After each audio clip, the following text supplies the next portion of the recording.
আজকে 1 জানুয়ারি। নতুন আশা, নতুন স্বপ্ন নিয়ে সকলেরই নতুন বছরটা খুব ভালো কাটুক এই কামনা করি। তো আজকের লাঞ্চের থালি কিন্তু খুবই স্পেশাল। নতুন বছরের নতুন দিন আর এই জিনিসটা না হলে হয়? এটা কি তোমরা দেখে বুঝতেই পারলে? এক ঝলক দেখিয়ে দিলাম। এটা কিন্তু মাটন কষা। আমার বাড়িতে আজকে হয়তো মাটন হয়েছে, অনেকের বাড়ি চিকেনও করে, যারা যেটা খেতে পছন্দ করে। যদিও শুধু মাটন হলেই লাঞ্চের থালিটা হয়ে যায়, আমি আজকে কি আর শুধু দিতে পারি বছরের প্রথম দিন বলে কথা? আজকে বানিয়েছিলাম বড়া। এটা হচ্ছে ধনেপাতার বড়া। ধনেপাতার বড়া, সাথে নিয়েছি শুকনো লঙ্কা ভাজা। শুকনো লঙ্কা ভাজা দিয়ে ধনেপাতার বড়া এরম গরম গরম কেটে কিন্তু খেতে দুর্দান্ত লাগে। আর নিয়েছি মাটন। মাটনটা তো তোমাদেরকে আগে একটুখানি টুকি করে দেখিয়েই নিয়েছি।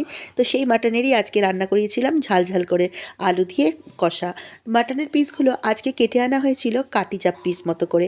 একদম লম্বা লম্বা, হাড়ও লেগেছিল, মাংসও লেগেছিল, চর্বিও ছিল। তো মাংসের কয়েকটা পিস নিলাম। আর কর্তামশাইয়ের খুব প্রিয় হচ্ছে মেটে। ওই জন্য যাতে তিনি খুশি হন, তাই জন্য তার পাতে